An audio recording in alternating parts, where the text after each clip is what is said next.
All right. Good morning. Merry Christmas. Happy holidays. How's everyone Yeah, doing? I'm here with Don Stevens. My name is Nadine, and it's another pop-up Sunday. This is part four of Rambo the Cat. Yeah. How you feeling today, Don? feeling beautiful, full of my coffee today. Ooh, Yeah, had some cranberry pie with some whipped cream last night. I'm continuing being bad for my holiday season. Yeah. nothing wrong with that. Nothing wrong with that Nothing at wrong with all. that.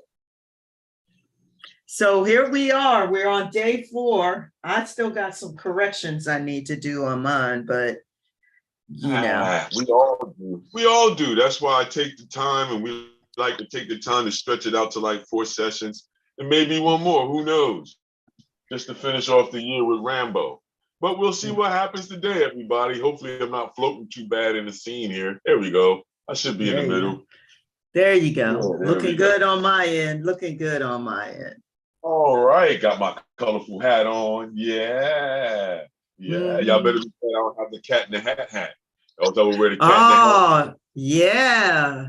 Start singing all types of erroneous Christmas songs. Those are good, Yeah. good times. That was There you definitely good go. time. I don't have an ugly sweater either. You got to have an ugly sweater on too. So I don't have my ugly sweater on, everybody. If you do apologize, well, I apologize. Ah, But Nadine on 24/7, 365 of keep creating, man. You better keep keep creating. You better, creating. Got to yeah. spread the word. Got to spread the word, baby. If you want a Yeah. t-shirt like this and or variations of this, all you got to do is go to the link at donstevensart.com. Yeah. donstevensart.com. I believe we also have the link in our information section of the group page. Let me know if you don't see it, and I'll send you the link. Otherwise, hey, y'all, keep creating. Are you ready to There it is. create, Don? I'm always ready to create. Sometimes I just talk too much, but we're here. I'm ready to rock and roll. Got my coffee in hand. Yes, indeed. Charcoals and everything is on my table in my section. Hopefully, everybody that's going to join us on this Christmas morning, even if you're just listening with your family, you want to show your Yeah. family, say, hey, this is what we do on Sundays. I know it's Christmas morning, so just put us on the TV, right? Broadcast us on the TV, turn us around sound on, and listen to this booming voice come through the speakers. Yeah. Yeah. Come on. And then you can show your family what you've been doing, or you can show them, hey, this is a nice way of having your time too as well. So this is Mhm. Rambo the Cat from Miss Mhm. Pauline. Yeah. Miss With Jen Paulette. I. Oh, Miss Paulette. Okay. Miss Paulette. I keep on messing her name. She's gonna get me one day, you know. Yeah. But this is he, Rambo. So if you already got Rambo started, that's cool. If this is your first time watching, sketch him out real fast. Nadine still has the photo on our page there that you can download to you or save and then print out if you want and things like that. We're working straight off the screen. So let's jump in. The thing that I want to correct for mine is the path where the pattern comes in. If you look right above on the video, I mean on the picture there, that pattern starts right above the eye there, like so. You see?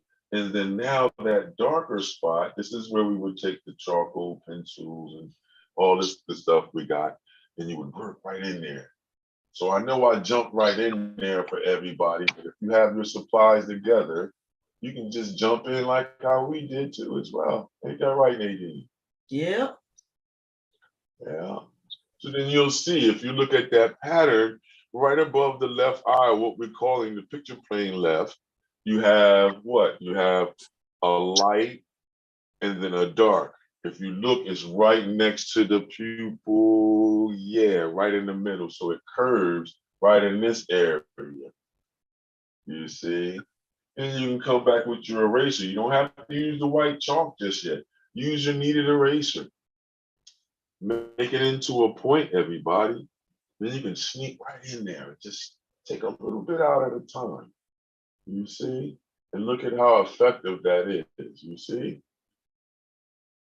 And then now around the eye, you can clean out that light area too as well.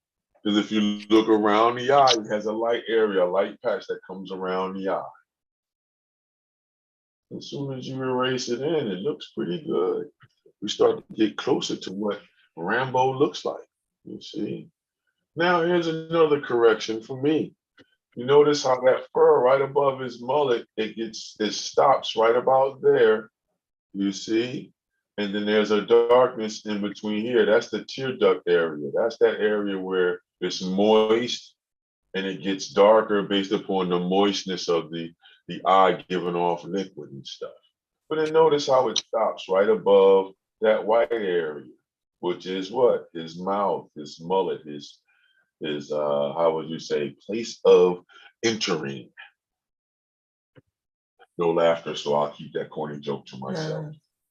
Place of entering, Yeah, boom. You see? But notice how I'm just working one side for right now. Then we get that adjusted. You see, you can do the same. Come back with your tortillon, a smaller one if you have one, or you can wrap up a piece of tissue around a pencil. But you want to smooth out or blend that in with the direction. Now, remember, we always talk about directional forces. So whatever way that fur is going, which is from the inside of the nostril to the left, that's how that fur is moving.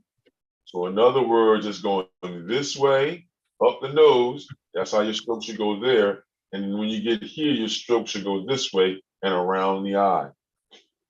If you notice, the fur is moving exactly like that. And if you move in that same direction that you're seeing or mimic that same direction, boy, some amazing things happen. So let's try to make the amazing happen. Like in this area here, you can see underneath the eye, there's a darkness there. You see?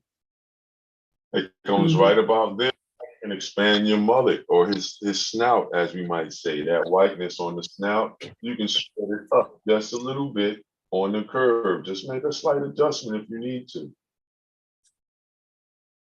You see, and then once you do it, you can look and see, wow, that does make more sense. Oh, okay.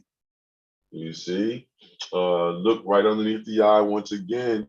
And if you put your photo in black and white mode, you can see how that darkness is moving underneath the eye and away and around the mouth. He has a lighter area there, so then we come down and we'll make this area a little bit darker. That comes around a light area that's right in between here and here. So we'll make that area darker around it, going away from the eye. You see, just to get that pattern to come in, that idea of what his pattern is doing. And then now we can make it darker on this side and a little bit lighter. Just let it fade like how it's doing over there and do a couple of movements. The same movements that you're seeing that you got to mimic. Because you notice when we come up underneath the chin here, there's a darker area there that's making this area lighter around the mouth. So what we do is we just mimic that with the darkness for right now. You see, mimic the darkness because the light is going to follow. Just remember that. You can mimic the dark. That's the easiest way. And then what you do is you come in and now we can blend that. You see, just blend it in. Because you know you're going to come back and rework that area with the white chalk to get those gradual tones. So right now what you worry about is, how do I get these darks to read right, you see, or to read what I'm calling right. You see, and then you notice the movement of the fur. It's that curved motion underneath the eye and straight out to the side of the head. That's how that darkness is moving, you see? If you do that, it's really going to make things pop even more. Like when you get underneath here, there's a darkness here that you can take advantage of. Because remember, this area is going to be light in here, then this area is going to be dark in here, then there's all this area is going to be light in here. You see that pattern or that rhythm, that movement? So you want to mimic that movement. If you want to mimic it earlier, like how we just said, you come in here with your eraser and then you would just identify by making these movements come down now to show where that light would be in there. You see, as soon as we do it, look at how the head starts to change position now. Mhm. You see it, and if you look at that lightness, there's a darkness that's in there once again, and we can take a charcoal pencil and lightly touch. There's a darkness here that's coming from the middle here and then going diagonal out and down. You notice that, everybody? So those are Mhm. the directional forces, Nadine, that I'm talking about. You see, and then that darkness starts up in his chest, up underneath here, to blend in with this area of lightness that's here, you see? Mhm. And then if you really, really look now, everybody, you can notice that this whole area is like a light gray. Maybe it may be 60, maybe no, maybe it'd be 40%. That's all up underneath this area in here and up underneath the chin here. Now, as soon as you break that middle, notice what happens with the darkness in the fur. It starts to go from here down into the right now. Mhm. You see, if you start to try to notice these things, this is what makes the difference between one artist and another, Nadine, is who's going to get in there and really look at certain things. Not that certain people are wrong or right. It's just that who's more observant to notice these slight things that you can take advantage of. And then once you do, you see all in this area in here, it's a little bit darker, you see, and then you can press a little bit harder, but you Mhm. don't want to lose the fur for the roundness of the face there. So then now you can see where that shadow goes all the way underneath the head over here and Mhm. then down towards the back, you see? As soon as Mhm. I do the movement, look what starts to happen. Look at how it starts to feel like he's about to move in the piece because we're following that shadow movement. You Mhm. see? Mhm. Constantly going to be that idea. You can come back in now. When you want to move in the same direction as you just put the mark in. If you move that way, everybody, I'm telling you, you're going to have even more successes. Or it's going to feel more like fur or whatever surface that you're following in any piece. If you follow this one little idea, this is where you can step past other artists, and have a bigger confidence. Not an arrogance, a confidence, a reassurance of knowing that, hey, I'm going to really make this image feel like it's coming out of this plain piece of two-dimensional paper. Who Mhm. doesn't want that, right? Don't we all want that? Yeah. Yeah. Notice how I'm making up a mark. This is how we make up a mark, Nadine. This is what we call mark invention. You're inventing a mark based upon your observing of the surfaces that you're looking at. Mhm. So then again, that's that 5-step thing. We looked at the line, which is the edge. We looked at the shape, which is the edge again. We look at the form, which is still the space that that edge is taking up, you see, after you get it Mhm. all together. Now we're into that light stage, you see. Light and surface works together. So if we can say where the light is coming from, which if we look at our photograph is coming from the left of Miss Paulette, Mhm. of the cat though. All Mhm. right. So then Yes. once you follow the patterns, you follow the harmonies of the lights. You ever read an artist's book and stuff like this, and they're talking about the harmonious patterns of darks and lights? That's what they're talking about. We're doing now, following the Mhm. surface to see how it's moving to mimic what the surface is telling me to do. Mhm. Notice, I'm not saying what I want to do, what the surface is telling me to do or telling us to do, which is when Mhm. you get right up underneath this area right in here, everything is going down and Mhm. diagonal, away from the nose, away from the nose. You see, everything is away and down from the nose. That idea that we gave earlier on in the other classes about following things based upon how they're made when it comes to surface quality is with everything. So when it comes out of the birth canal, like how we do, everything has to be going in one direction. Could Mhm. you imagine having this much fur on a human body and it came out the opposite direction? Oh my God, Mhm. that would be horrific. So yeah, it's the same thing. So everything that's birthed on the planet there. And if you follow the surfaces, even as a man-made item, if you follow the way the surface is moving, you know, then that's the way you want to do, because now you can make us believe it. That's that sculptural idea that everybody talks about too. Mhm.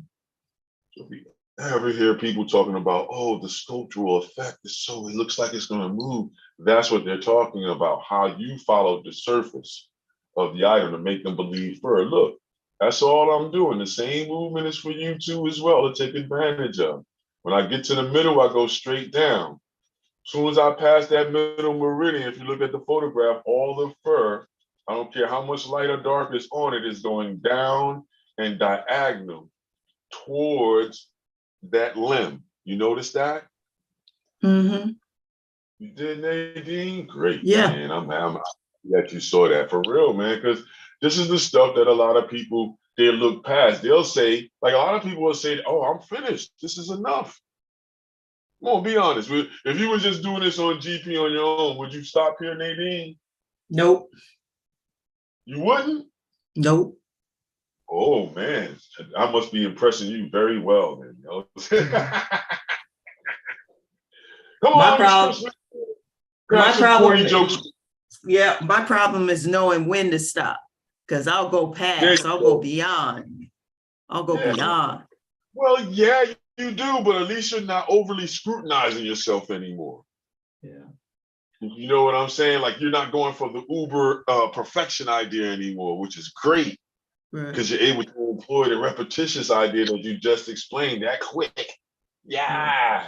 Oh man, Nadine, thank you for that Christmas gift right Yeah. there. You're Oh welcome. man. Anytime. Anytime. See, that's what Christmas is for me. I hear fulfillment of individuals that I've been around, and they ask me these questions, and then all of a sudden you see their progression. Their eye gets sharper. Notice, I'm not saying you got more right and Right. less wrong. No, you became more observant. You're willing to take that chance, really look a little bit deeper. Because now you know that's the only difference between artists now. Right. Who's going to look a certain way to yield a certain look? That's all it is. And the minute you get it, you find your own way. That's your style. And that's how artists get known for their particular hand movement. Because that's all style is. Style is nothing more than your hand and eye coordination being revealed to us, the viewing audience. Now, if you can do that in less movements and all that good stuff, like how you see some of the abstract artists do, or you see like other figurative artists do, then yeah, that's the challenge. The challenge is not to just be perfect, you know, but it's to be how can you show us this element too? Here's another challenge with less movements. But that's not our issue today. Our issue today is how do we get this individual cat, Rambo, to come out of the page? Now you can use the idea of less movements meaning more. That would be minimalism at that point. You see where these ideas are out? We can just talk loose these ideas in the drawings that we've been doing, the watercolors that we did, everything else. But this is what these artists were following. And you know, if you don't believe it, look it up. Look it up yourself. Now look, now watch. I'm gonna come in here and darken in this area now, Nadine, because now we're moving over. But look at how I would say symmetrical his proportions are. If you look at the cat, you see what I mean? Now you can do little adjustments here and there. You see, just small little adjustments. See how I'm doing? And it just changes it just a little. Nothing too drastic. It's not like we're going to erase the whole nose out and start it all over. Oh, that would be catastrophic. But that would be a major what? Reconstruction of an area. So then if you had to do that, yeah, then you would be there a little bit longer. But notice how we move. We moved from here from the middle and went over, down. Then if you look in the middle of the cat, that fur is doing this, that direction right there in the middle here, coming down. Now when you come from the middle here, now it starts going diagonally towards that right limb as we're seeing the picture plane right, but that's really his left limb, front panel. You can notice how the fur, and now when you get behind that panel, right along the edge, if you really look, it's going down around the belly. You can barely see it. But it's coming down this way and around the belly and down to the hind quarter. That's why all this fur here is down. But if you even in that area, and if you was to zoom in, you'll notice how it's going down underneath the arm. But all of a sudden, when it hits that shadow area, it starts coming towards that limb on the left side. You see it, and it goes down towards the fingers or towards the toes. It's very important to control the direction. In other words, how do you want your visual, your audience to look at your piece? You want to control their eye. That's what we're doing right now, controlling the eye. So let's get in there, you know, a little bit more darkness here. You see, make it come down. You can do other movements if you want, you know, but if you really look at how that fur is moving, if you get closer to what the fur is absolutely doing, your piece is going to seem like it's closer and closer to what it really looks like as a cat. So when I showed that portrait the other day, that's why people enjoy those portraits, because you're taking note to small things like that and then bringing it into effect, making a mark for that to move around. I know some of you are probably very far ahead right now. That's cool, you know, but I would rather explain that stuff and everybody has an understanding, especially when it goes to video, you see? So then now look, everybody. Now, oh, I got to get in the screen a little bit. Sorry, everyone. But what's happening is that now we move down, you see? So if you had your photo blown up, now you can just shift it off the face and bring it down below the chest or below the chin. So then now you can focus in on how this fur is moving. You can see the light pattern that's in here. So then what I would do is I would come in with my trusty kneaded eraser, especially if you on newsprint or the toned paper that we're on. If you're on regular white paper, then you're smudging and rubbing and erasing to get those different vibrations of lights that are in the white fur. Okay. Can you use the white chalk on white paper? Yeah, I don't suggest it, but you know what I mean? If you overwork the surface with the charcoal, then yeah, you have enough charcoal on there that the white is going to make an impression. Other than that, I like to use the white paper if I'm on white paper as a vibrant, like how you would do in watercolor. You see, so that's up to you guys to once again. See, all I'm doing is just naming off different ways that artists would look at this and try to get this accomplished. And then now it's up to you. You're in your environment, you see? And sure, like how we always say, everybody's piece is not going to look the same. My piece is not going to look like your guy's piece, Nadine, and so on and so forth. So notice, we're all looking at the same item, but the differences come in the regurgitation, how we regurgitate it back on the page after it goes into the old noodle. You see, when you take it into your, you know, your liquid crystals, which is your eyeballs, you know what I mean? How are you going to relay it? Because a lot of people will say, well, Don, you're seeing something different. And I always debate people. I say, well, you know, it's not that we're seeing it different. It's just that we're regurgitating it different. That's all it is. It's just like if I ate a sandwich, you ate a sandwich. I know this sounds gross, Nadine, my bad. But if you regurgitate, I may regurgitate certain aspects of it. You may regurgitate certain aspects of the same sandwich. Right. So it's the same thing in drawing and the same thing in any type of expressing of an idea or a thought. It's just that the thought may be the same. We all universally will say, all right, love. And then different aspects of that same love that we're looking at is going to be different, i.e., mother to son, father to daughter. You see what I'm saying? We're going to see that phenomenon and we're going to regurgitate it based upon how we're feeling about it after we all universally see it as the same. That's all I try to say. We keep things the same. We don't regurgitate them the same. Right. That's all it is. And once you get that underneath your belt, now you're really rocking and rolling. But then notice, everybody, I'm just looking at the pattern of the darks and lights and trying to get that together before I even think about using the white chalk. If some of you started using the white chalk already, that's okay. You can redeem yourself by just working a little bit lighter in an eraser or erase out the white chalk too. But you'll see the different advantages of spending more time in the dark and light zone with just the charcoal in your hand, and then predetermine where your light areas are going to be. That's going to make your how would you say, make your tonal work even more dramatic. You know what I mean? You're going to get more different variations of the darks and lights in there, everybody. Yeah, look at that. We're working our way down. See, that's the thing in your piece, Nadine. You got to work on variety of value. You see, because once we get into the white area, you can see there's all these different values of white that goes all the way down to 10% or below 10% to all the way up to, you know what I mean, a 50 to 60% gray when we get down underneath the belly in the belly area. But it's not as dark as his pattern area, you see, and then even in the pattern area, it has different variations of that dullness or darkness.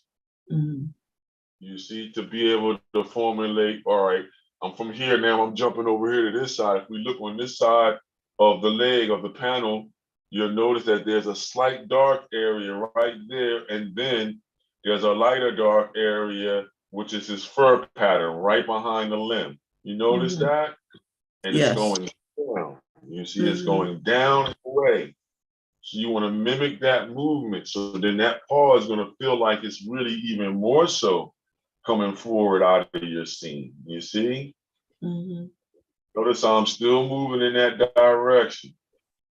You know, hopefully my big head is not getting in the way, everybody. Nope. Oh, in a okay. good position. Yeah, you see? You see that, everyone? This would be a cool one on a reproduction, because long as it's just got my arm and my hand coming in, hopefully you can able to see the movement, everybody, and it's down. When you get in this area, it's like it's down this way for the limb, and then when you come off of the limb, it's down this way with that white fur that you see on the side.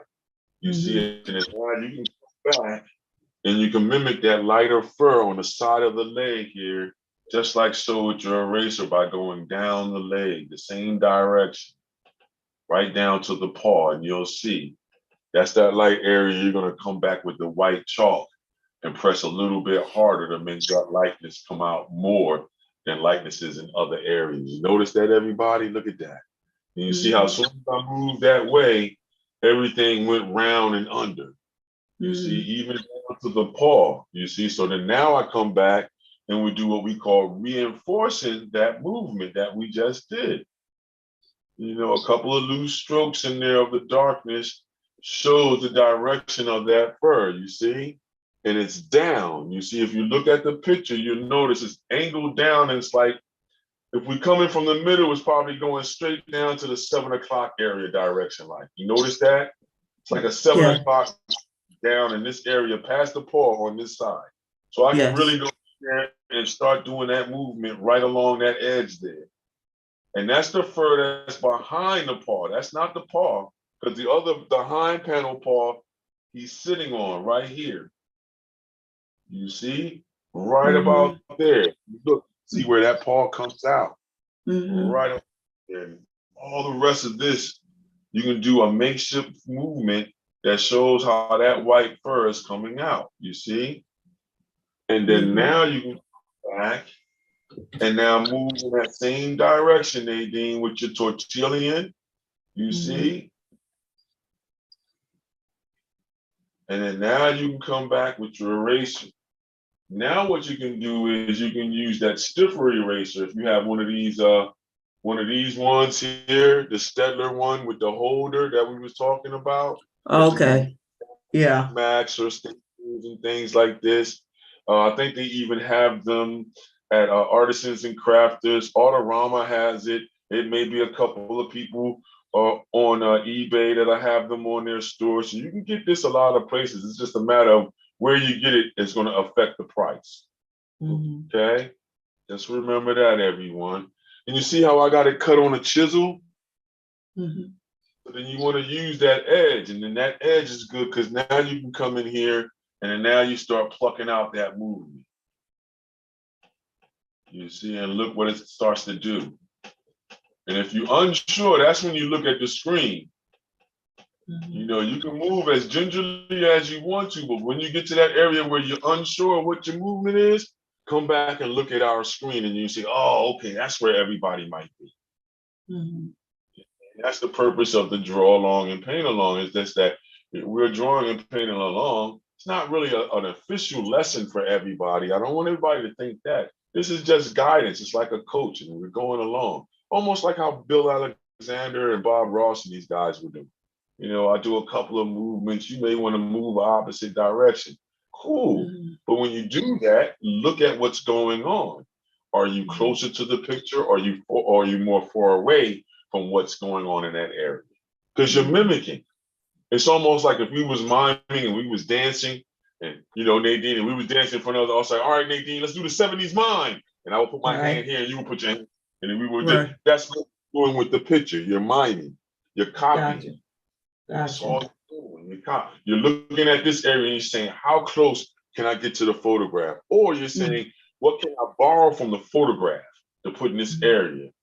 I like Mhm. going with that way, because then now if something is in front of you, you can say, what can I borrow from Mr. Rambo in front of me to make my drawing look even more? You see what I'm Mhm. saying? Mhm. The advantage that Miss Paulette has over top of all of us, because this is her cat. So she can Right, look at him from every angle personally right in front of her. right. You see what I mean? And if you look at more so like you're borrowing from the cat, you're borrowing from the tree, you're borrowing from the environment around you, then you can, you know, you get a little bit more of an understanding of the movement that we're talking about when you're mimicking. So that's why I bring up dancing in that situation. Mhm. That's another way of showing it. Miming, you know, you're copying somebody in actual movement, you know, and then you're looking at the picture or your source, and you're comparing and contrasting now. You say, do I have that area moving in the direction that I'm seeing it moving in? Not saying, oh man, I'm wrong, I'm doing it wrong. Don't worry about doing it wrong.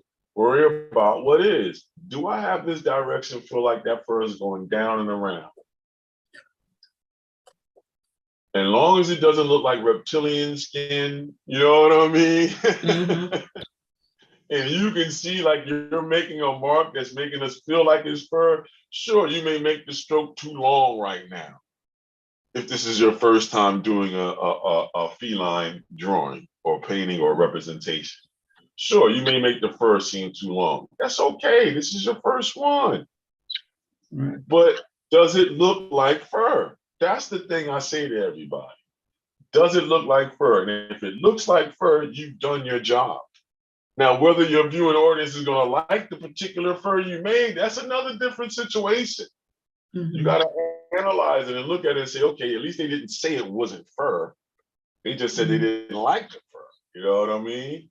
Like underneath the Mhm. arm here, you would do this a little bit darker. Right there. And notice we can't worry about, oh, how much gray or white is there or how much tan fur is there. No, we only want to worry about dark and light. That's all we can worry about. How dull and dim it is in a certain area and how bright it is in another area. And then look, as soon as I put the darkness in, look what starts to happen to this area. It Mhm. starts to separate and really feel like it's going down and under. Follow the pattern of the movement of the surface. The best way to do it is looking at the darks and lights. Mhm. You see? So now I'm in this area here where we're developing this area in here. You see? So we're coming down and around. Yeah, I didn't go Mhm. to the parties yet because I don't like the way this area is looking for him, the way mine is going. So I want to look at it and I squint my eyes, even looking at the screen. And I see, oh, right above this area here, this is where it gets a little bit darker. Right in here, where this first starts to touch.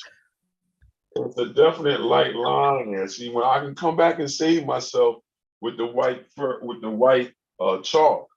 But for right Mhm. now, I really want to establish where my darks are going to be. Because if I get those tight, then I know the lights are going to just drop right in, everybody.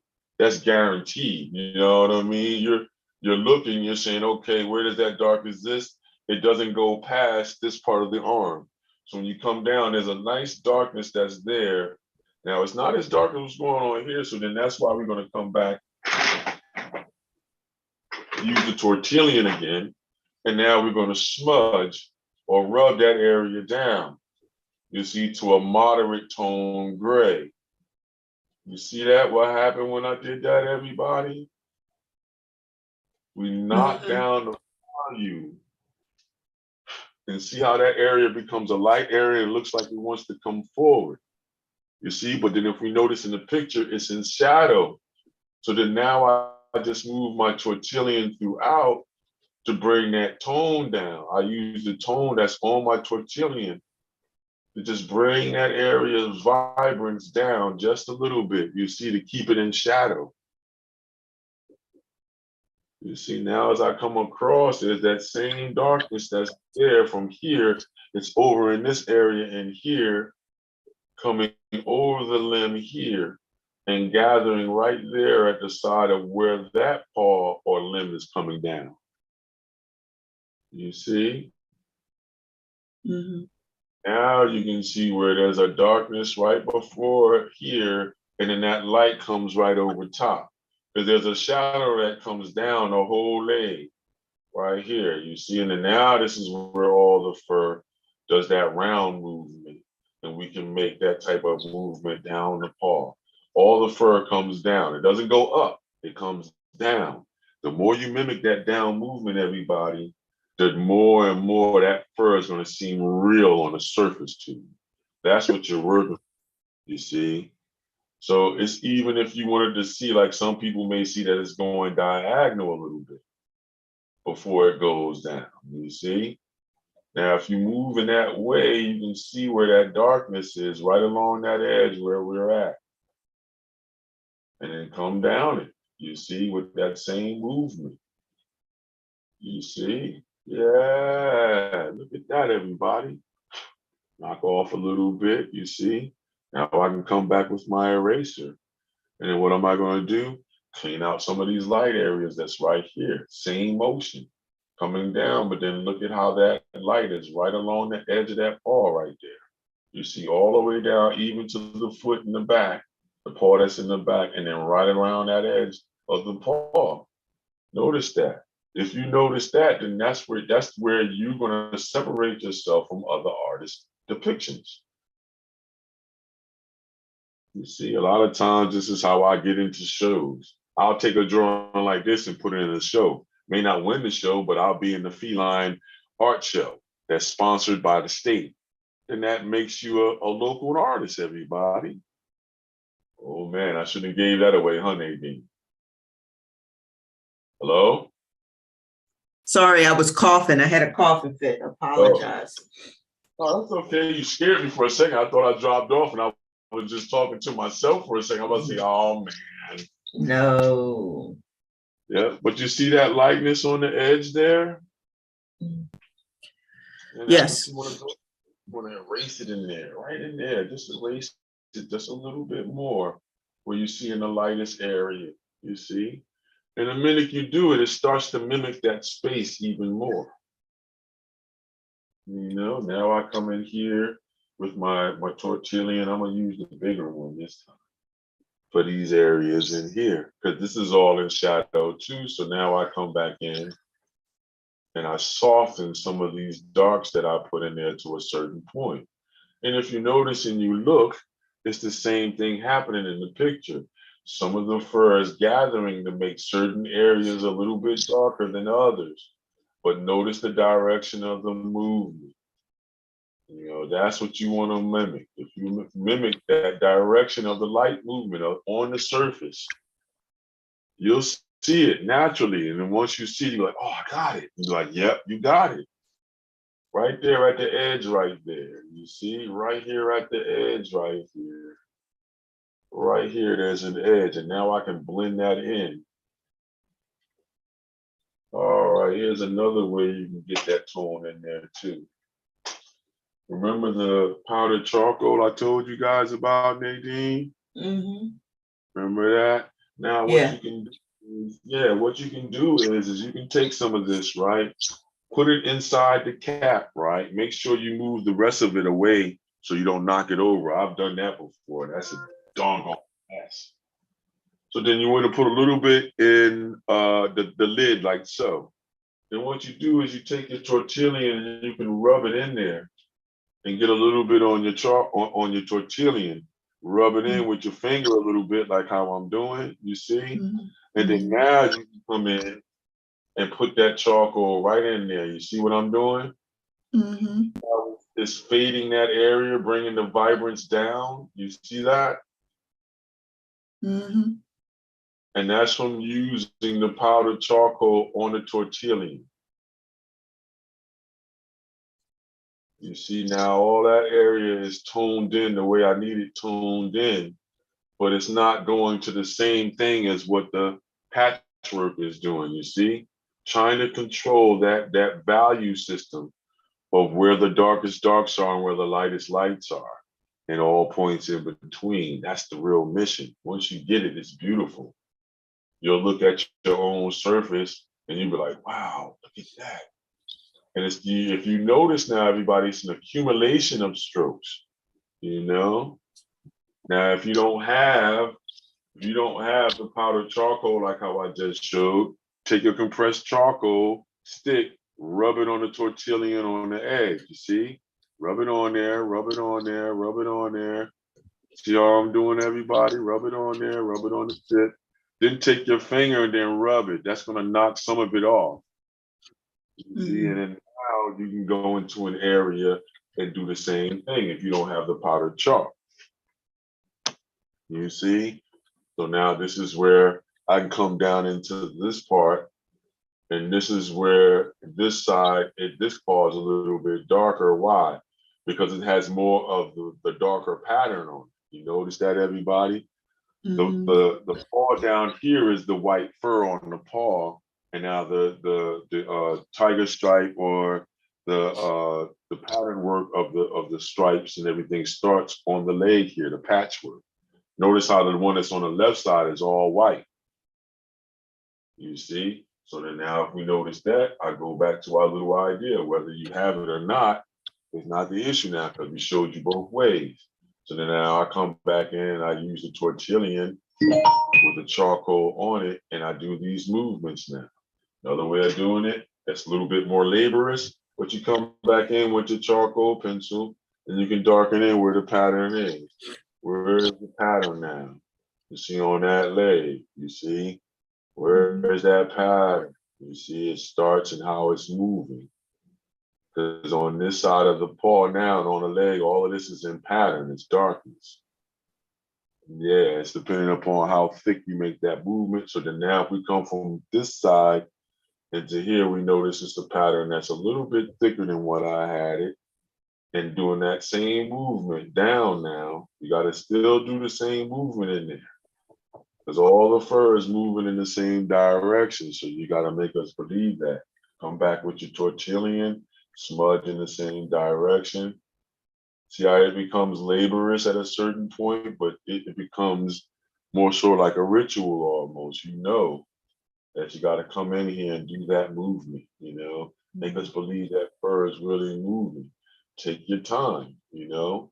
Perfection is a lie, repetition. How many times we look and how many times we look at certain areas and try to replicate it. Yeah. Notice how we go towards the inside is lighter, everybody. So once again, we take our eraser, kneaded eraser, and we can see right in this area right here starts a lightness that comes down and in and down into the whiteness of the edge of this paw now on the inside. You see, but it's not as light as what's happening over here. So all I would do is just rub my finger on it. Put a little bit of charcoal on my finger, rub it in. Now I can just dull that down just a little bit. So it's not the same intensity as what's on the side. Now that makes it feel like it's going back, you see? The lightest fur on this side, that's gonna feel like it's coming forward even more than this side. You see, that's the movement. Now, if you look on the side of this leg here, there's a darkness that happens here, right? But then right in that area, you see there's a lighter darkness that's happening on the outside around the toes of the paw here, and it's almost like it looks like a flash of light. You see, and you look underneath here, now you can see where this paw is going to the hind panel because of this soft darkness that's right there. And when I say soft darkness, everybody, that means that it's like a somewhere in like a 50%, 60% darkness. You know what I mean? But notice how the fur is still moving away from this area. It's not going down totally, it's moving away from the area because it's going down the belly. And then now when he sits down, it reads like it's going angular away, but it's really, this is all the underbelly here, going down and to the side, like how the opposite side is doing. So you would have to do the same movements you did here, you would have to do over here, but you would have to control the values. You see how that works, Nadine? Yeah. So then look, see, I get the shadow together, get the direction of that shadow moving, you see? Now I would come back with the eraser, and then looking at the photograph, I noticed there's a light area right here. And it's going down. Even though I'm working up, I'm still working in that same directional movement to make it even more believable in there. Now I got to come to the edge and do the same thing. Get that fur looking like it's moving in that direction. So it will be like if we were going from the middle, it'll be down this way and angular. So then this side will be going towards what? 5 o'clock. So this side is going towards a 7 o'clock movement. This side is going towards more 5 o'clock movement. And here's most of your 6 o'clock movements right in here. You see? You want to use the nose as a reference because it's in the middle. You can say you're going up towards 12 straight, and now you be going towards 10 o'clock, you know, going towards 11 and 10 o'clock and 9 to do the directional movements of the face. Same thing on the other side. If you use the nose as a reference like a clock, you start moving up to 12 here, and as you're coming across, you can notice how the fur is moving towards a 1 o'clock position, curving towards a 2 o'clock and 3 o'clock position. You see? Going down and curving away and going towards what? 4 o'clock position, 5 o'clock position. And now you get around here, it's at a 6 almost. You see? You notice that, Nadine? Even in the ears, the directional movement of the fur is going towards what? 11 o'clock, you know, 10 o'clock, then coming down, going towards 10 and 9. See, 10 would be here, then 9, it starts to curve down towards the 9 position, or what we're calling a 9 position, or 9 diagonal movement, you see? And that's how you get that clock idea. If you ever wanted to use that again, you look at something and you try to see where all the directional movements are going. And if it seems like everything is coming from the center there, when you look, then you can use the clock idea with more confidence. Because you know it has to be true that this is moving in that direction. You see, so then now I come back in and I show the fur movement. Same thing we did on that side. It's the same thing we got to do on this side. You see, and then when we get about midway, right about in here, it comes down, but then there's a pattern in there, you see, like a calico type of pattern with the dark and light fur there.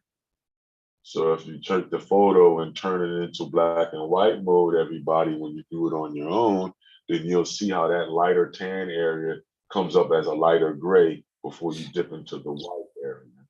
Notice that, Nadine? Yeah. So if you move in that direction, notice how everything will start feeling like it's moving in that same direction. And the minute you do it, you have that feeling. You'll see it on your own page.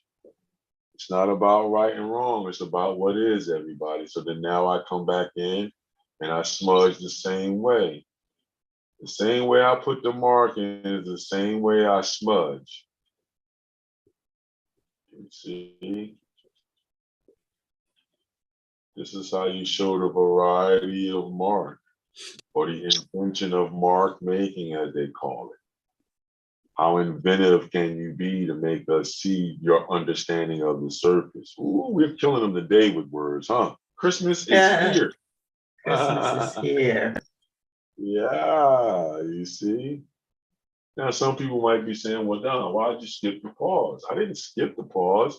It's just that I wanted to get my darks together. You see, as soon as I get more confidence with my darks, I can do more things. Mhm. Like for instance, if you really want to get us to believe that movement of that dark table, you see, now we can come back in and darken in areas like this now.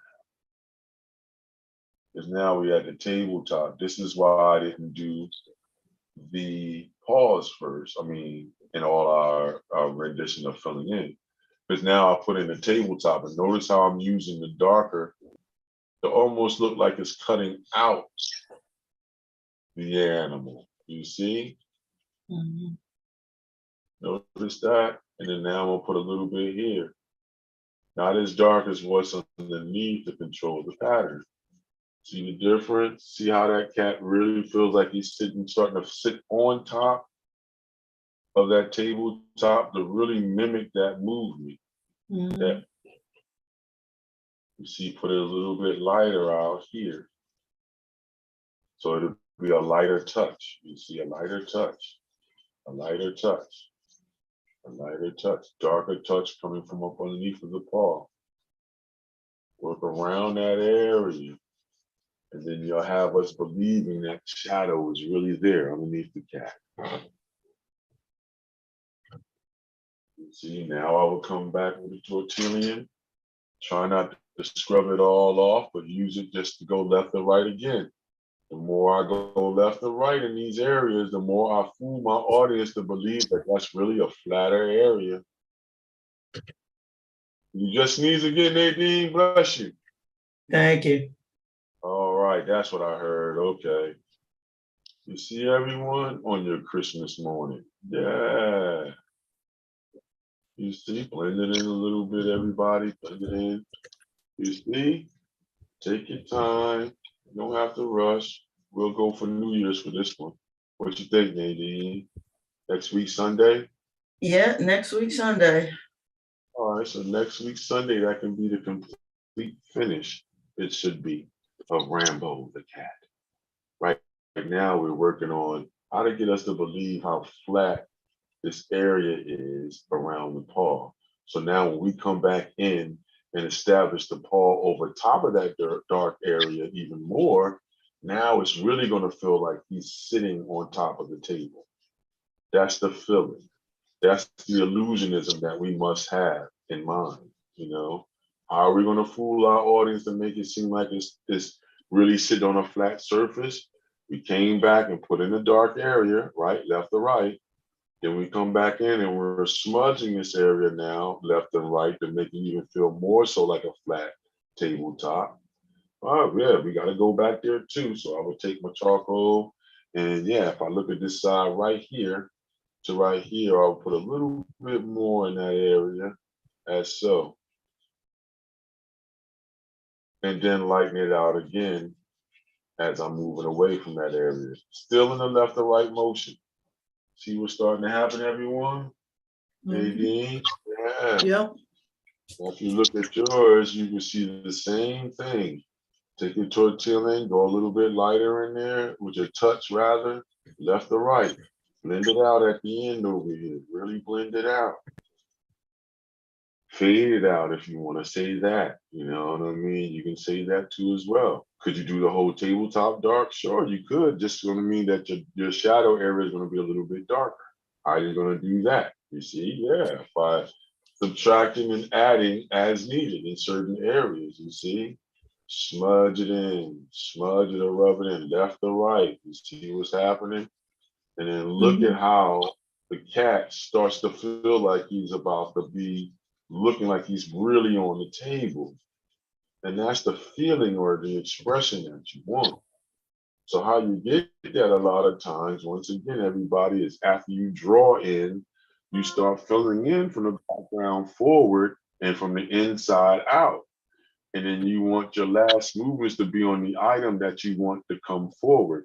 If you do that, that's mimicking the same movement if we were actually having Rambo sit in front of us.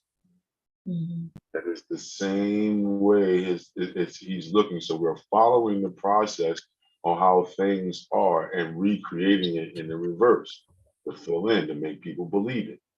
I.e., we drew everything from front to back, and then now we're filling in from back coming to front. You see? The minute you do it, you see it and you go, oh, and then you won't change it ever again. You go, oh, okay, I know what's going on now. Yeah. See, as soon as I get on that, I start doing that movement.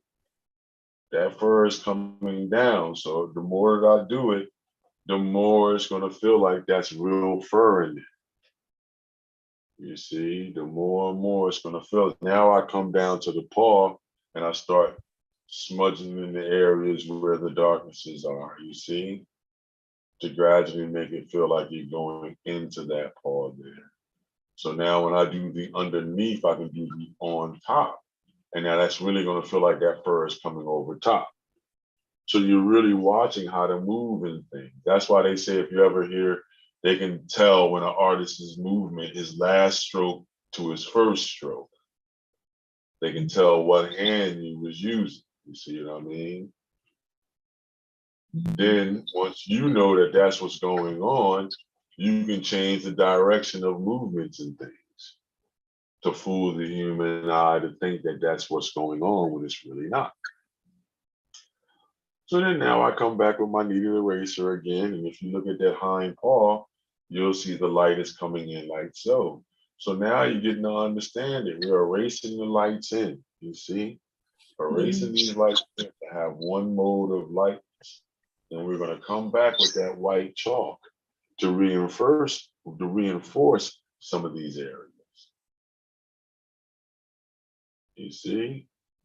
And now I would come back with the charcoal pencil and now reinforce this area right here on how the paw and that separation of the paw is here. And then now I work around that area, you see? I work around that edge right here, correcting some of the movements if I need to, that comes in right here. Now I can see where both of these nails, I make an indentation. For one nail is right here, and the other is right next to it, right here in the middle. You noticed it, you see? And now I come back, I can get eraser even a smaller tip, come in and erase the nail out, you see? Or other eraser, which is the dowel eraser, use a chisel edge, clean it off on my dirty jeans that I'm wearing, or if you're wearing dirty jeans, or you have an extra cloth on the table with you that you can rub your eraser on. You want to do that. Now I got that edge nice and clean. You see everybody? So then now what I do now, Nadine, I come in there and I erase out that light area for the nail. See how it seems like it's overlapping the tabletop now? Anchoring down. See, look, I'm putting that over top of the tabletop. See how that nail is there? You see them there. They're there because they're pulled back in their sheath. You know what I mean? That's where you can press the ball of the cat's foot and then the nail will protrude out. Retractable. Wolverine, you know? Don't mind me, everybody. Big cartoon fan. So, okay, now that we got those two in there, we barely see the third one off the side over here. And really don't see any nail with it. But it goes into this one here, cuts in just a little bit off the floor to here.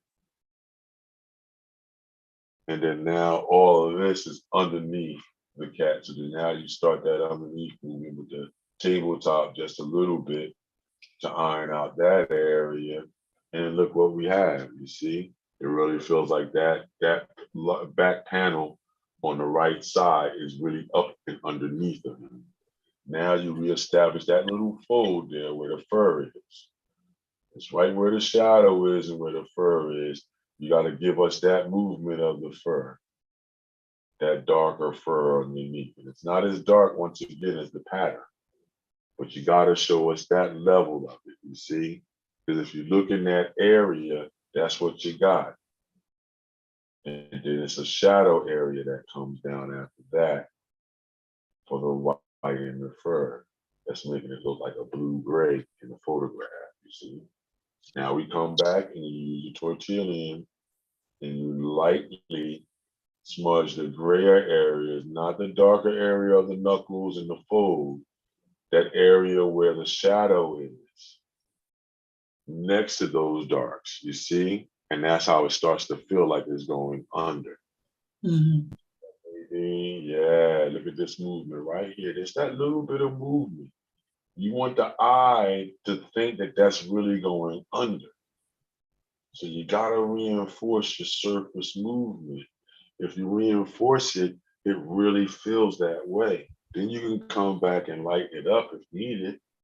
You see, like this area here, I can work around that light now and put that dark on the tabletop right at that edge like this, so that it starts to feel like fur, you see, and the shadow is going underneath. So now when I come back and reinforce that area, that fur is really gonna feel like it's really laying on top of the tabletop. So now I come and I blend that out right at the edge of where the tabletop is, off the right of where the cat is. You see that, Nadine? And then with that being said, I come back again and now I use the chisel of the eraser to make the fur come over top. You see, look at that. It doesn't take a lot, everybody. It just takes a little bit of that movement. You see, notice where the lights are and move in that same direction to get us to get that feeling of the fur and the skin wrapping around the foot. You see, there's an area right here and then right here that's a little bit lighter. As soon as I do it, look, as soon as we do it, look what happens. Look at that, Nadine. Wow, feels like fur. So Yep. if you take your time, body, and do the same thing that I just did there, you're gonna have that feeling. Sure, we may be off. Everybody may have their own look right here, but we don't care about that aspect. We care more about, are you gonna make us feel like this is fur? Because a structural movement is okay if it feels like it's off. It's that surface and that value of the movement of the surface that if that's off, everybody's going to say, oh, that's not fur. He's a porcupine. You see what I mean? So these are some of the differences. It's like sleight of hand movement. But the more you notice it and the more you force yourself to look for these things, you got to really look for them now. Sometimes for some of us, it's going to jump right out for some of you. For a lot of us, it doesn't jump right out. It takes a lot of repetitious looking. So just keep looking. You're going to get it. You're going to get it. Don't think, oh, no, I don't have the talent. I'm not an artist. No. Over here with us, Nadine and Don Stevens, we're saying what? We're all artists. We're all artists. Yep. Who's going to stick it out and stick there a little bit longer than the next person? That's all it's about. And we're trying to push everybody to push further in their observations, further in they want to create. Keep creating everything. Keep creating. Keep doing. I know it's Christmas morning for you guys, and you know, some of you, you're probably not broadcasting some of your homes. Some of you probably did broadcast us. But let your family know this is what you're doing. Let your friends know this is what you're doing on Sunday morning. You know, if they want to join on, they can. If they don't want to, it's okay. Just tell them, oh, wow, that's neat. You guys are drawing along every Sunday. And then every Sunday, it's like about every 4 Sundays we change. And we talk about all this little small stuff that a lot of people may not talk about because our environment is all about, you know, how do you draw? How do you create? How do you paint? What is the basics of all that? And then if you're an advanced person, you can come and paint with us. We're not going to feel Any type of way, if you start throwing in your advanced thoughts, that's okay. Right. Basic to advanced and mediocre work and intermediate and all this stuff. We all can work together and coexist. You just gotta want to work. And it inspires other folks. Yeah. If they know if they know that it's another artist on here that's really doing it in an everyday fashion, like how your coach navigator Don is doing, excuse me, everybody, then that gives you more confidence because if you see their work, you go, wow, they went their own direction, but they didn't veer that far away from what we were trying to do. Mm-hmm. And then that's what I'll be wanting some of the other artists to come along and draw with us and show what they're doing. For the same reason what you just said, Nadine, you're showing another aspect on how we're going at the cat. Mm-hmm. Seeing somebody else's movement. You don't even really have to hear your mouth. You just have to look at your hand movement and say, wow. So his hand moves like that. I wonder if I can move like that. You know what I mean? I wonder if I can move like this. You know what I mean? With every movement, make us believe that movement of the cat's eye. That's what it's all feed in on. Can I do certain movements that'll make you believe that that breastplate is really covered with that white fur? Right. Can I really show you where that calico design comes in? Like on this side, now I can start moving in this direction. You see, and if you notice that pattern is moving like that, then it comes about here, and then now it starts to curve towards the paw here. And now that fur goes towards the inside here. Look at that. As soon as I do it, it starts to do things. You see? That's why I say stay, like the impressionist stay more in your values longer. Stay in the values longer because it'll benefit you in the long run, everybody. If you get us to believe all these different values ahead of time, as soon as you start lighting things up, putting white in and everything, it's going to seem like, oh my God, that cat's coming for real. That's a real cat. Did he photograph that? Yeah, you can have fun then. You see, that's all you want to do. Now we look at the cat and see, oh, okay, that's where that fur is going. You see, now where is it going in here? Now you can start seeing that light and dark pattern, like it's a dark pattern that's right here, right on the muscle. And then it comes around here and it comes to the back and goes straight up like so. You notice that, Nadine? And it has that same way. Now that darker pattern is cutting into the muscle here. Still moving in the same direction. So notice how my hand is still moving in that same direction, everybody. And now we pull that muscle down and in, that pattern. And if you notice, you look on the cat, we got that type, no, wait a minute. Going the opposite direction, everybody. Don went in the wrong direction. There we go. Now we got it, everybody. Bang. See, how to watch the directional forces, everybody. There we go. Yep. So then now when we get in here, it's going down this way and then doing that same movement we just talked about. But then it's going up. You see that movement, we got to have that movement going up, but still down in that way. Look at that. You see, we got it. We got it. Yeah, we got it, everybody. So now if you wanted to jump, I would jump from this side right into this area right here. That's right across. And we do the same movements and try to look in there and see how that darker pattern is moving in there. It's like that darker pattern is moving towards the edge of the arm here. And then that's when the white fur takes over on the inside here. And there's just a thinner line there. You see that? Yeah. Oh boy. As soon as we did that thinner line there, look at that. It just made us feel like it dropped down and turned around, you see? Like this is where you start having even more fun because now as you put it in, when you compare and contrast to what you have, you should be getting closer and closer to the actual look of what it is that you're replicating or depicting. See, same movement. I come in with the smudging. Lightly touching, you see, lightly touching everybody, lightly touching. lightly touching. You see, to get that darker pattern to come in and to leave that darkness on the surface, you see? So you gotta, the way you get to a certain style or feel is based upon your touch. How hard you touch at certain times, how much you press hard sometimes to get things to go, and how light you touch. See how I'm doing? Watch, I'm gonna keep quiet for a second. Watch this. That's why we wish Miss Paulette was here, because when she gets to working, you can really hear her working. Yeah. You see, so then look, I'm gonna keep quiet for a second so you can hear that movement. You see, I'm touching, I'm tapping. I'm tapping on the downstroke, you see?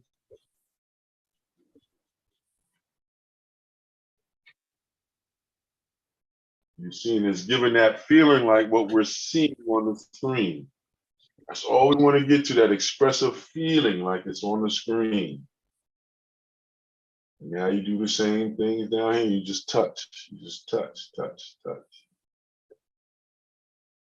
Light touch, everybody. Light touch, everybody, to distort that movement, to make it feel fuzzier than what it is, you see? Light touch, everybody, light touch. Gotta control your touch. Your touch becomes your style. Because you're not gonna touch like me, Nadine. I'm not gonna touch like you. You see what I'm saying? That touch that we're looking for is particular to each artist. You can acquire a similarity to my movement, like how we all doing when we look at other artists that we admire. You may acquire some of their movements based upon how you're moving with them too. But in all reality, it's still not that other artist's movement anymore. Once you start doing it, it's particular to your body. Now this is your movement now. You see, this is your movement now. Yeah, if we want to take it deeper, you just made new neurons for your synapses for a new road of thought. You know what I mean? In your brain. Ooh, come on, Nadine, let's talk about it. Come on now, that's that dementia, and we don't want you to do Sudoku no more. We want you to just come in here and do a drawing with us. They say doing a drawing or doing a creative thing is better than doing word puzzles. Isn't that something? Yeah, it works more synapses in the brain because you're doing a multitude of more things. You're looking, you're comparing, you're contrasting. So it's working different things out. And then now you got your hand moving in these different ways too as well to go with it. So you're massaging all the points in your brain that you need as a human being to keep flexed.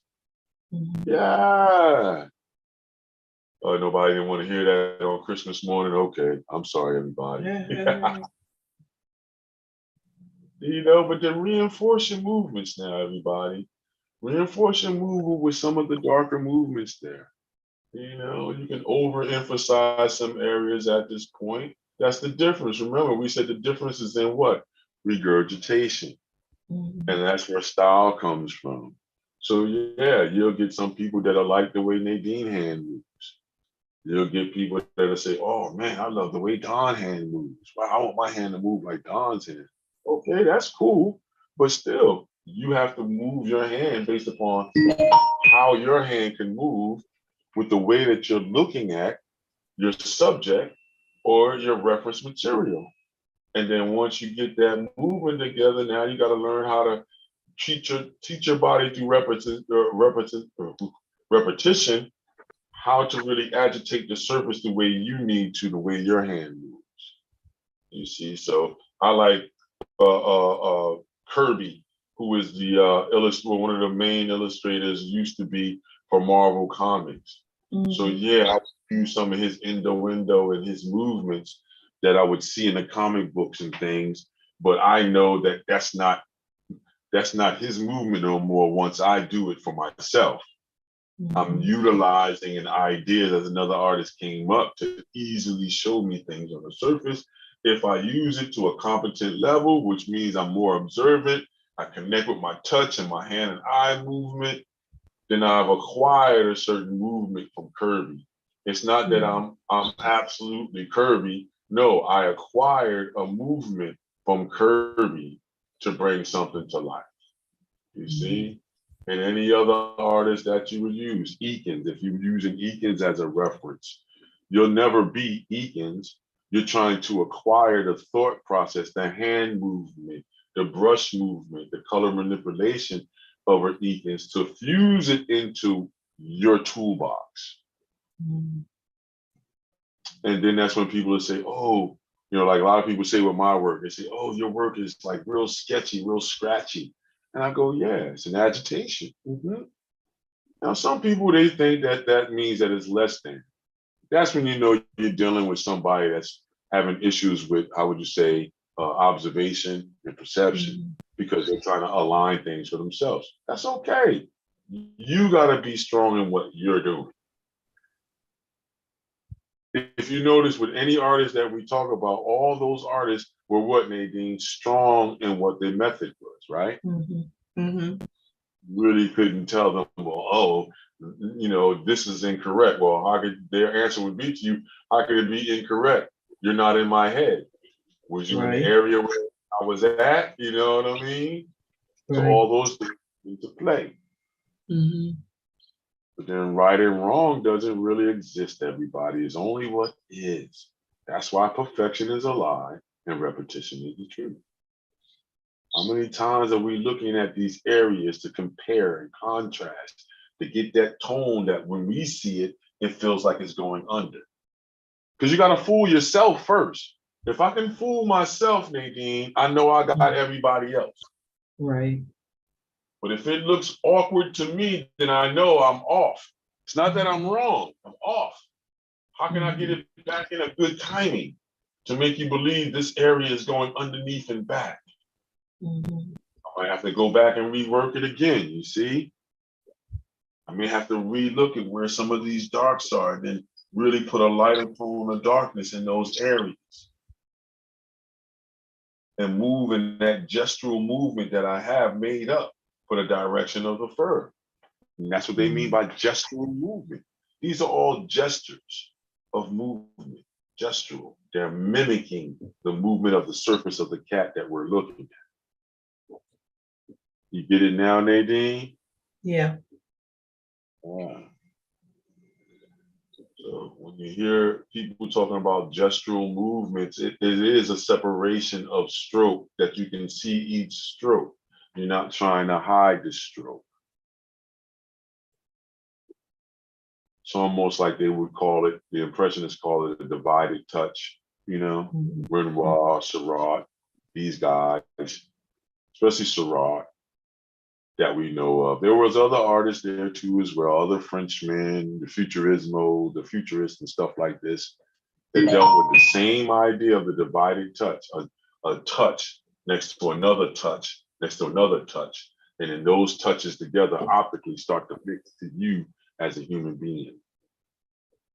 That's literally what we're doing here. We're putting a touch in certain areas. And then now if we put that touch in a certain movement, in a certain layering, you as my viewing audience is going to start to believe that that's that cat's fur. You see that that's that cat moving in that way. And the more and more I put touches there, controlling the darks and lights, the more and more you're going to start to believe that movement. And that's what you want. That's what your Bill Alexander's wanted. Anybody else, any other artists that you talk about, whether they're dealing with objective or subjective movements, that's what they're doing to the surface. It's a building and destroying that happens. There's an adding and there's a subtraction that happens. You get it? Yeah. Come on, Nadine. Let's get them over the head some more. Yep. There's a darkness that comes this way off the arm, but then it gets a little bit lighter, but that's how you know it's underneath the belly. You see all these grays in here are darker in between here, you see? So that's why we show that representation, so it can feel like it's going underneath. We absolutely want it to feel like it's going underneath. So we want some of these to be a little darker in some areas, some a little lighter. Nonetheless, we want that area to feel like what it's doing. And if you squint your eyes and look at the photograph, you'll see where these darks and lights are. And why are we doing like this X movement in here? It's not because I want to make them an X. No, that's the movement of the chest muscles and the muscles over top of the leg muscles for the quarter panel in the front and the back. You see, we have upper and lower, they have front and back.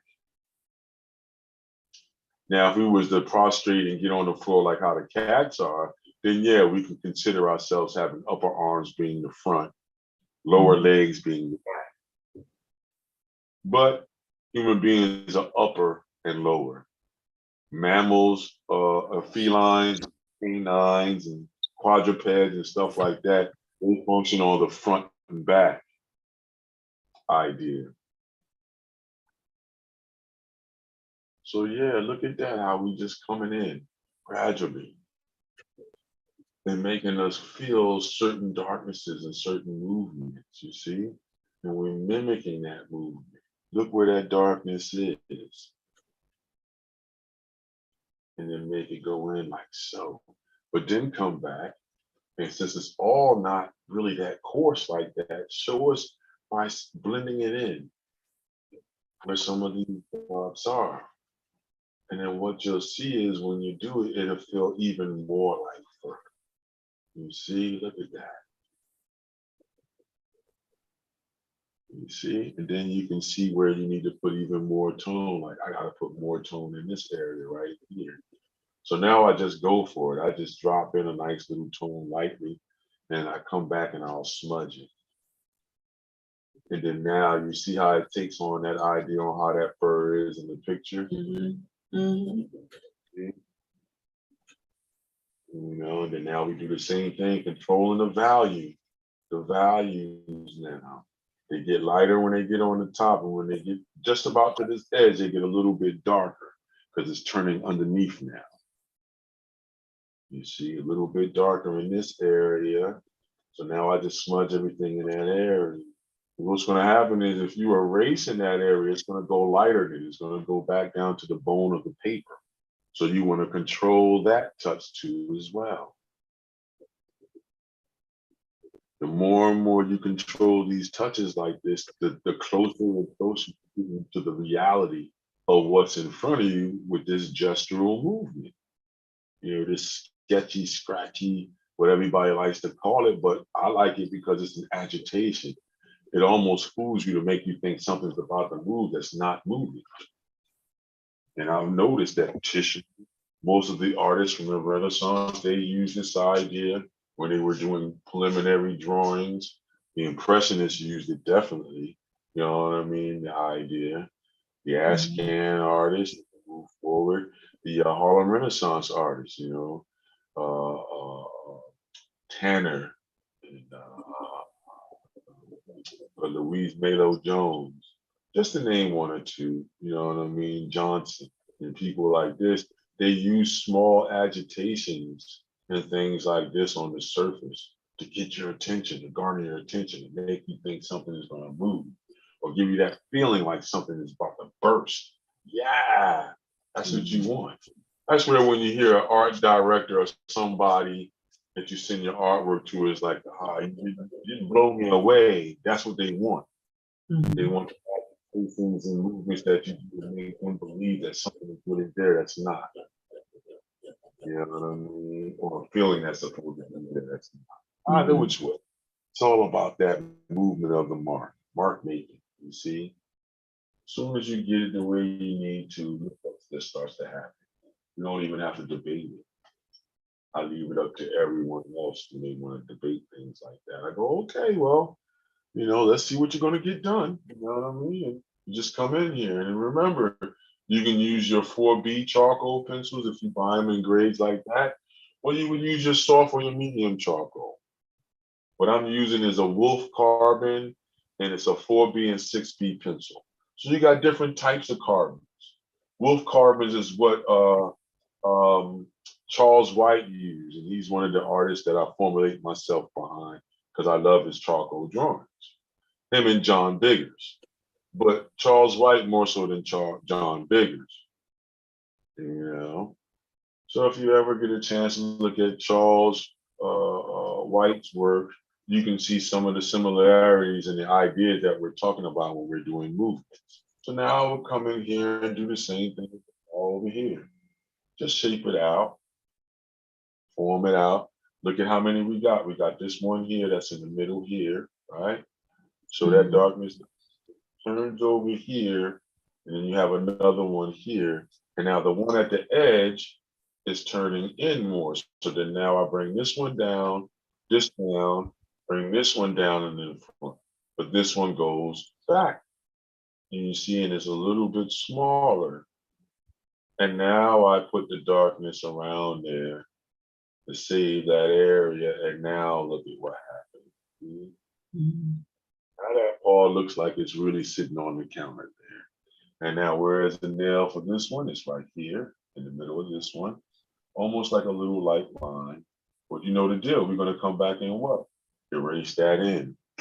The other nail you can barely see because it's retracted all the way in, but you see a little line right there. And since we know it's there, we still can erase that out. You see these nails over here, we don't see this one. It just goes right into the other side of one of the digits here that's in the paw. And you notice how I start touching more and more with that darkness, the more and more that paw seems solid sitting on the ground. Come back with that eraser again, you wipe it off. Make sure you're not with your hand now, because if you wipe with your hand, you're gonna get all that olive oil and butter that you've been eating now from last night to this morning. And I know everybody had their morning Christmas breakfast.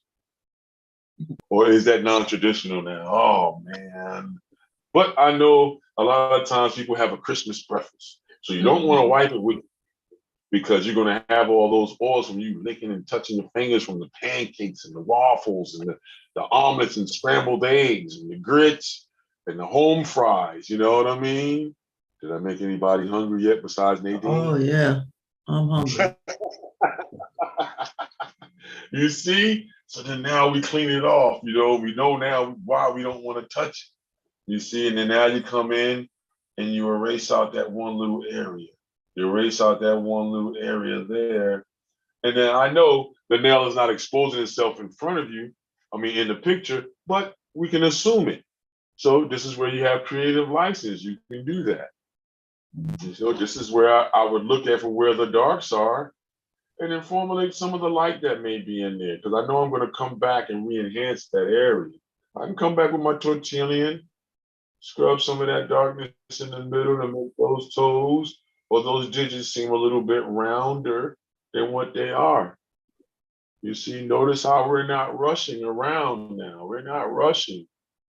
You know, it's not like we're in school and this has to be done before a certain amount of time for winter break. No, we don't have none of that going on right now. You see? Yeah, look at that. You see, now we can play with some of the lights and darks. Like there's a light on the side of the leg right here where that other digit is. So that other digit rides right around here.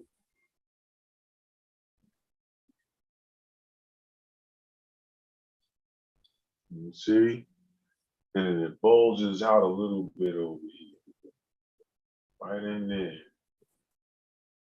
You just cut it right out, carve it right out, you see? Then you can come back and reinforce it with your pencil. Reinforce it there, and then show how this toe is coming up and around and in front of that area there. And once you do it, you got it. Look at that. And now you can join it with that other stuff there. Oh boy, look at that. Feels like I'm getting my Bill Alexander on, because he did say, you know, make up a story for every little thing that you do. You know, well, I don't know what cat story I can make up right now, so I use you guys that got cats and stuff. Actually, so Miss Paulette was here. We can get her to make up a story, but she's not with us this morning. She's with her family. She did. Yeah, she did try to come in, so she said she just had to watch from her cell phone. Oh, okay. She did. I let her in, and she was having issues. So well, she's with us in spirit. Gonna be with family? Yeah, I don't know. She didn't say much more. After that, Okay. let me s- I would tell her to try to, all cast it to a screen or something. yeah, there you go. Yeah. Yeah, that would work it out. Mhm. But if you can't, we're still here for you, Miss Paulette. We're here. Take your time. At least we're using Rambo. Mhm. Rambo. And watch out, Rambo probably going for the turkey. You know it. Now we're gonna do your homeboy one day, Nadine, in the new Richard, year. Yeah. possibly, You think? possibly. All right. Well, you let us know what picture you want to use, because it'll Okay. be the same thing. You see? Look at how that paw is in there, man. You see? And if you move in this way, everybody, I'm guaranteed you'll get more of a yield than if you move fast and start guesstimating. And just because you like the way the face is going, you'll jump from here and go straight to the face. You see, you can't worry about those type of things. You got to fight through it, even if it looks ugly to you, even if it doesn't look correct to you, and all these other things. You still got to persevere and get us to believe that area before you leave out of there. As a suggestion, do you have to do it that way? No, you don't have to. But we're trying to show you how we're having a relaxing time going this way about it. You can have the same relaxing time. Up to you. You see, that is entirely up to you. This is where I come in. I reinforce the fur movement over here. Erase it out a little bit harder now. Now you can really hear really scrubbing with the plastic eraser to really dig that fur, dig that light area out. You see, so it can seem lighter than the opposite side. You see, for right now, right up into this area right in here, and then round. We're gonna come back with that white chalk next week. Woo! That's when you're gonna see it. Everybody's gonna go, gosh. I'm gonna go, yep, you guys look at your piece. Because the minute that you worry about values, look at all the different values before we even get to the white chalk on the cat himself. You see, whew, man, I think I'm gonna stop right now before I take myself there, man. I ain't gonna be able to stop. Mhm. Now, here's another item that you can go and get too. This is from a Dollar General or your Dollar Below stores. They have little packets of 10 sheets of fine sandpaper. You see, P120. These are good enough to, how would you say, help with sharpening your pencils and things like this when you want to point. It'll even help with cleaning off your eraser. Now, what happens is when you do this with the eraser, you wind up rubbing away a lot of the eraser, which is okay. Just know that, you rubbed it away. Now, some of you, depending upon where you live, they're about to close down a lot of these dollar stores. So you can go out there and get an incredible discount for things like this, sandpaper. I got a couple of brushes for my classes that are cheap and inexpensive, but real good. I'm going to show that real quick too, Nadine. That'll be okay? Sure. All right. So look, everybody, I got these brushes from them liquidating. It's about like 10 packs here from the dollar store. And I only got them for like, I believe like $2 a piece, or probably like a less than a buck a piece, because they're liquidating. So if you're out and about and you're able to check into some of these stores, depending upon where you live at and what state you're in, when they're liquidated, you can get incredible, sales on certain things. These brushes, which are nylon brushes, and you can get them online too. It's from a place called Art Skills, craft the crafter's closet. So you can put that in online. Art Skills, Crafter's Closet is the company. Art Skills is the brand. Okay. And there are nylon brushes that are real inexpensive. They're like, if you go to the store and there's no sale going on, they're about like $3 a pack, and you get like 6 to 7 brushes in there. 6 brushes. So you get a size all the way from a round all the way up to a flat. That's pretty good for a dollar store. Come on, you guys.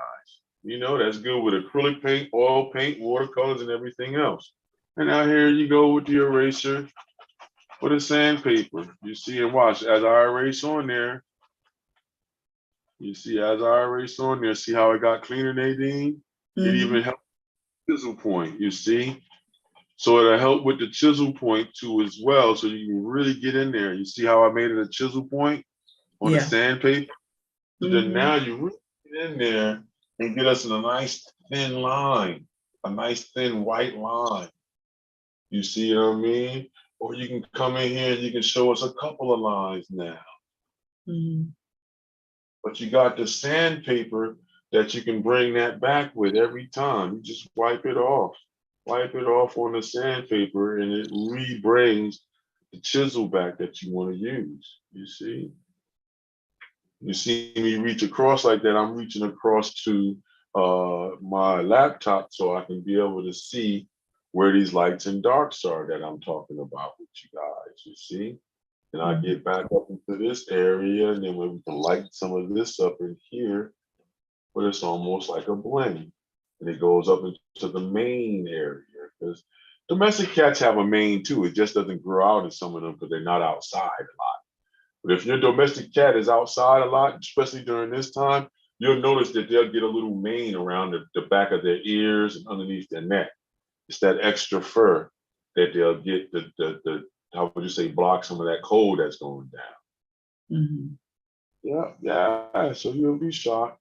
Look at your domesticated outdoors cat and you'll see it. Like, hey, he's got a little mane going on. I got a thunder cat or something going on in here. What's going on? All right, another Coney joke that went out the window. Sorry about Yeah. that. I'm not rolling too good on these corny jokes, everybody. My bad. I'm about to leave the corny joke realm alone, man, and just stay within the light range. Stay up in the art realm, Don. Visuals. That is you. You see everybody, you pretty much almost there. Mhm. Got to do the same thing to the other paw. Since we got 5 minutes, let's do that 5 minutes doing the other paw. So you can see how to do that one. It's the same way, everybody. Let's see. This time I'm gonna smudge it a little bit more so we can make it seem like it's more like the white fur. You see, give more variations of lighter tones than darker tones this time. Smudge all the ones I got there, you see. That same light touch that we talked about from earlier. See that, Nadine? That light Mhm. touch. Now we come back and we reinforce the darks with the charcoal pencil now, whether it be your 6B or your 4B, like I was saying, or your soft or your medium pencil with the pick and peel. And you can sharpen it with the sandpaper like how I was showing. So then look, right on top of this one, we have a dark area here, right above the toes or the digits, right? That come down around this side like so. It's like it's showing the crease of the fur in that white fur. Now, right in the middle of there, you have a darker line that comes off of that that starts to split in the toes there, in the paw. This one reaches up and over, and then now you can skip a little part right there and bring it down and in. Once again, the smaller one in the back here goes back a little bit behind this digit in the front. And you see how we can put that in that shadow on the tabletop, moving left to right on the tabletop, filling in that area. And then once you do it, you can see it, you see? Mhm. Same thing happens in here, except for now, it comes up a little bit on this toe here, and then this toe stays long. It's just small little movements now, you see? On this side, the toenail or the nail is right here, right? If you Mhm. can see it, but it's almost like a rabbit's paw. It's curving this way, down, and curving out from the spreading of him stepping on it. So you can see how his paw is spreading from him applying pressure of standing on it. That's where most of the weight is there. Mhm. That's how you know he's about to pounce forward or something. He's got something on his mind. Because now you're Mhm. seeing more of this toe on the outside here. But then if you look, right in this area right here is curving back a little bit. That's what I mean by it looks like a rabbit's foot a little bit. Because the rabbit's paw, all the fur and everything comes towards the front too. And that shows the balance in the toes and everything else. So it's pretty much the same setup for the cat. Let me see. Do you want to overemphasize that? You can if you want to. See, I did. Now here on the side, here's the extra digit on the side now. Now that's when we come back and we reinforce that area.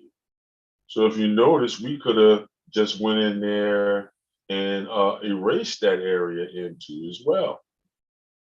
You see, because it definitely goes in. So then what I'm going to show is how I'm going to come back in, wipe off my eraser on the sandpaper to get that clean area there.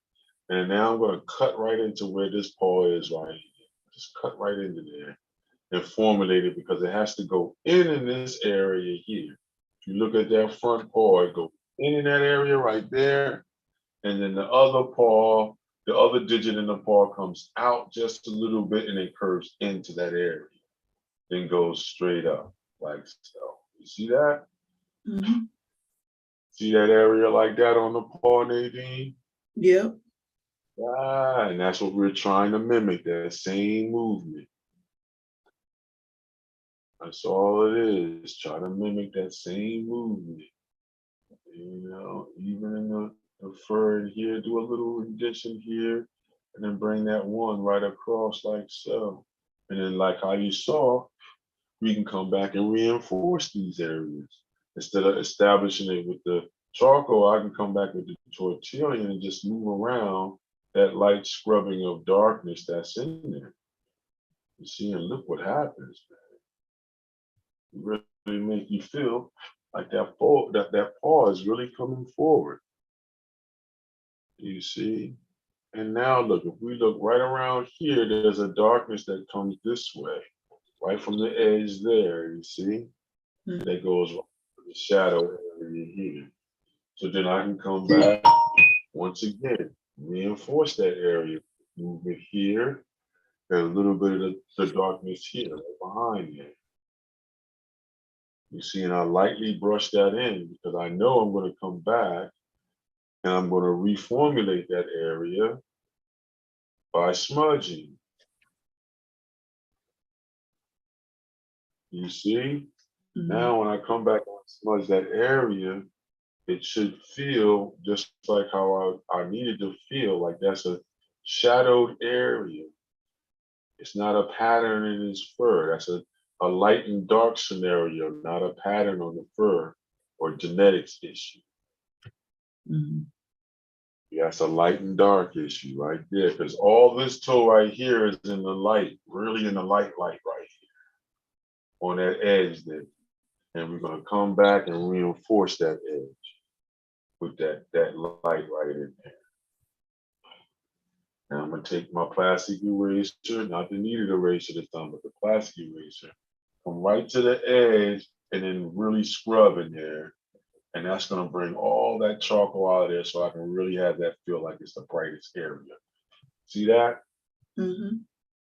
And now we bring that right up into this area here, right before you get to the hind panel toe that's sticking out there. You see, you have a light area that's doing this.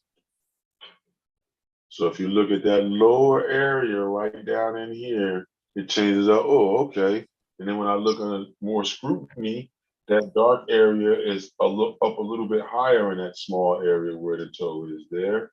And then I can show that area right there. Look at that. Yeah. Yeah. Merry Christmas, everybody. Merry Christmas. Yeah. You know it. You see? So then now this is the paw that's in the front, you see? And that's the hind paw that's in the back, Mhm. underneath. You see, as soon as you do it, you got it. Now I can angle this the right way because now I can see that that angle is like this. So now I'm moving that way once again, and then flatten the fur off. I mean, flatten the tabletop off with the left and right. And then now we got it a little bit more, you see? because I'm trying to mimic that fur that's on that side. I can come back later with the pencil and the white chalk to extend some lines of fur past that point. But it's important to have that darker line area in there. You see that, Nadine? Mm-hmm. And that's what's really going to make us believe that that fur is coming out. As soon as we scrub, I'm going to just show real quick. If I take the eraser like how we've been doing, get it prepared by, rubbing it on this soft sandpaper, but that's taking off all the required dirt and residue that we need, you see? And now look, I area with that chisel, and look what happens. If you look at the photograph, you have hair that's doing that in that lighter area. And just taking that eraser and doing that, I'm making you believe like that cat is really sitting on the tabletop. Because the fur, the last movement or statement or mark that you're making is over the top of something. Once you do it, now it should feel like that cat is really sitting there. So with that being said, Don is going to stop right there, and then we'll finish next week. Now, what you can do, everybody, is go ahead forward after we're done with our time today. You can go forward and put a little bit more darknesses in there in the areas we talked about. You don't have to hold off like how I do all the way to next week. You can. If you want to work on your dark areas a little bit while you're there, during the week, you can do that. And then you'll see where we go for the finish line. You know what I mean? Sounds good. That's where you drink your coffee, everybody. My last little bit is gone. Yeah. There you have it. Charcoal. Rambo the Cat. Right on, right on. Yeah. Don, this was awesome. Huh? What was that? Man, yeah. I said, yeah, man, look at that. He really looks like he's about to pounce or jump or move or whatever he's about to do. That's the way he looks in the photograph. And you see how when we touch a little bit at a time, see how it's getting more and more dramatic? Yes. You see, so this is where I start to separate myself from other artists too, because there are certain things that I do based upon my history and my journey of doing to get people's attention that I would purposely do now that you might be able to pick up in that other charcoal drawing that I showed everybody. Certain thing each one of us are going to pull out from what you enjoy or what you get the most success from. Then you build on top of that reaction and you keep that idea in your toolbox and you just go to it all the time and you're refining, you're working it, but then you're always looking in that same direction. Now, you see how in his chest, how I got it, how you can see that movement of the muscles possibly. It's not exact in the photograph, but it's gestural. It's a suggestion of how he's moving, you see? And if you have that suggestion of the fur moving like that, then you got us, you got us believing he's about to move forward or leap or whatever the case may be. So by next week, we'll definitely have the white chalk out, and then we'll be going into the new year with something new, everybody. Awesome sauce. Yeah. This is great. All right, everybody. If you're watching this in the rebroadcast, be sure to, like this video. Say something in the comment section. We love to hear from you. And number 3, post your work. We like to see how the suggestions that Don has been sharing with us has impacted you and your creative experience. We want to hear from you. And if you want a t-shirt, keep creating 24/7, 365 days in the year, go over to donstevensart.com. And there you'll find a link.